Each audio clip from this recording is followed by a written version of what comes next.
you're watching Just the News. I'm Amita Balachandra. Let's get straight to it. The top story is the Karnataka's anti-conversion bill that was passed in the assembly today. It's called the Karnataka Right to Freedom of Religion Bill 2021, and it was passed amid severe opposition in the assembly.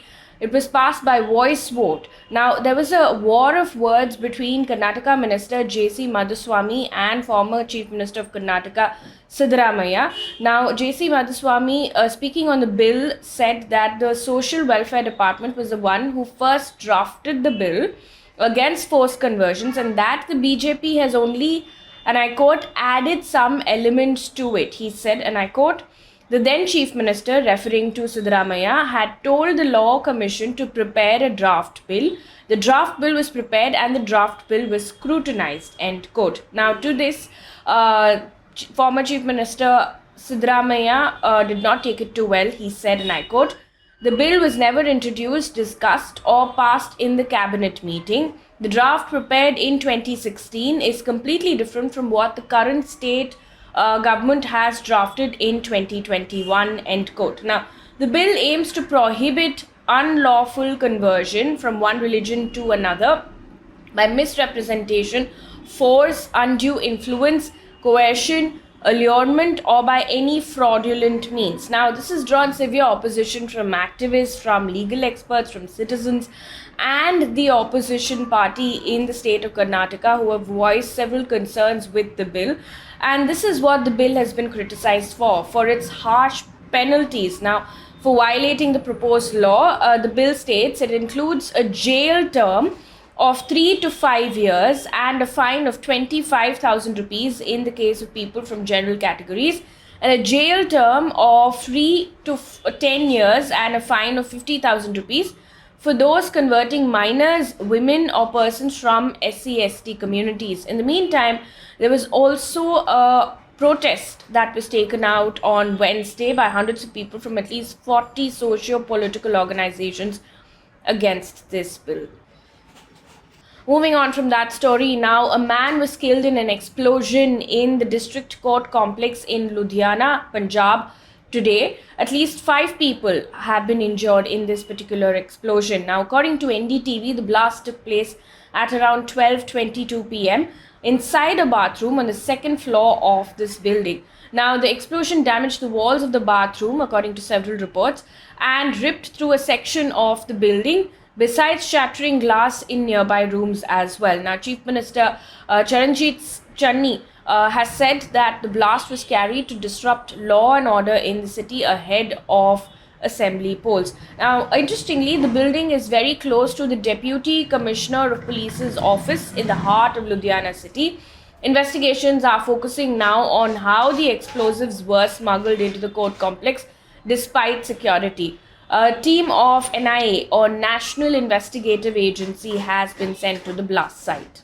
Also in the news now, Union Minister of State for Home Nityanand Rai has informed the Rajya Sabha on Wednesday that 4,690 people were arrested in different parts of India under the Unlawful Activities Preventions Act, which is called the UAPA, between 2018 and 2020. Now, Mr. Rai also said, and I quote, out of 4,690 arrests, 149 were convicted, end quote. Now, as many as 1,421 people were arrested in 2018, 1,948 in 2019, and 1,321 in 2020. In the meantime, the Haryana government has amended its Excise Act, paving the way for lowering the legal age for consumption of liquor from 25 years of age to 21 years of age. Now, the national capital of Delhi also recently reduced the age limit to 21 years. The bill said, and I quote, people now are more educated and participating in new endeavors and also can take rational decisions when it comes to responsible drinking, end quote. An update now on what's happening as far as the Omicron cases are concerned in the country. Now, the centre, as of today, has asked respective state governments on considering to impose COVID restrictions ahead of Christmas and New Year's. Now, we know that a couple of states like Karnataka, Maharashtra, Delhi, Tamil Nadu have already imposed restrictions for New Year's Eve. Goa, interestingly, has not made an announcement as yet. Prime Minister Modi, in the meantime, held a review meeting at 6:30 p.m. today on the COVID situation in the country. The details of that meeting is not out yet.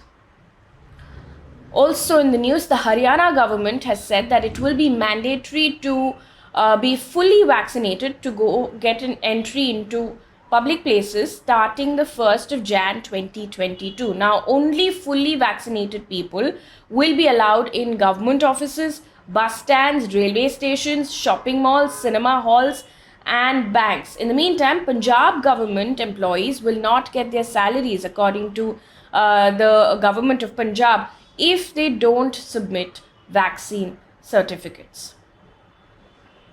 Also, making an announcement, Union Health Minister Mansukh Mandavia has said that 60% of the eligible population in India is now fully vaccinated. Earlier, the centre had promised that 100% of eligible population will be fully vaccinated by the end of the year. The vaccination drive had, if you remember, started on the 16th of January this year. An update also on the cases of Omicron. India has reported 236 cases of Omicron as of this morning. 7,495 new COVID cases and 434 deaths have been reported in the country in the last 24 hours. Also, according to AFP, the UK has reported more than 1 lakh daily COVID cases on Wednesday for the first time since the pandemic began. Now, the UK is one of the worst affected countries in Europe with a record surge of COVID cases. It has reported over 11 million COVID cases till date.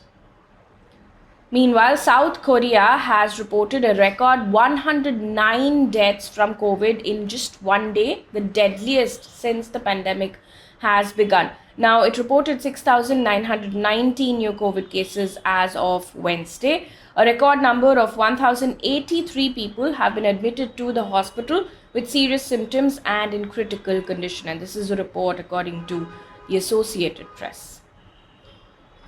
Also in the news, US FDA, or Food and Drug Administration, has issued an emergency use authorization for Pfizer's Paxlovid for the treatment of COVID-19 in adults and pediatric patients, which is 12 years of age and older. And this is a report according to CNN, which has said that it is the first antiviral COVID pill that has been authorized for ill people to take at home before they get sick enough to be hospitalized. Now, according to Pfizer, the treatment cut the risk of hospitalization or death by 89% if given to high-risk adults within a few days of them showing symptoms.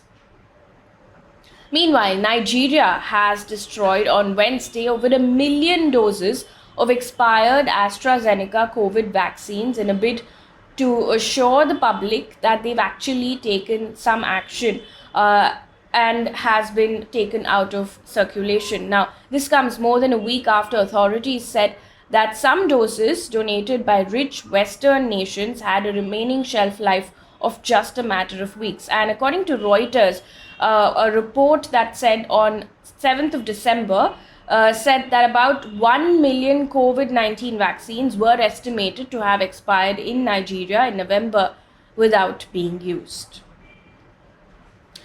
An update now in the world of business. According to India Hurun Global Unicorn List 2021, the country has added 33 unicorns or billion-dollar startups this year, taking its total to 54. Now it has the third highest number of unicorns after the USA and China. On to international news right now. A famous statue at the University of Hong Kong marking the Tiananmen Square massacre has now been removed, and this is according to a report by the BBC, which has said that the 8-meter tall pillar of shame by the Danish sculptor Jens Galschiøt showed piled up corpses to commemorate pro-democracy protesters killed by the Chinese authorities in 1989. Now, it was one of the few remaining public memorials in the territory commemorating the crackdown. The BBC reported a statement that was put out by the university which said, and I quote, The decision on the aged statue was based on external legal advice and risk assessment for the best interest of the university. The university is also very concerned about the potential safety issues resulting from the fragile statue. End quote. On to sports news right now. India has defeated Pakistan 4-3 in the third place playoff in the 2021 Men's Asian Champions Trophy hockey in Bangladesh to bag a bronze medal. Now, South Korea were the winners after beating Japan. It was India's second victory against Pakistan in the tournament. And one piece of good news before we wrap up this bulletin: New Town Kolkata Development Authority is developing micro gardens in different places across New Town that earlier used to be waste dumping grounds. Now, to use green technology in these gardens, the NKDA is using solar power operated pumps for gardening and water purpose. Now, the patches of garden, better known as green verges, are being adopted by NGOs and social welfare organizations for developing greenery and proper maintenance. That brings us to the end of this bulletin. Thank you so much for watching.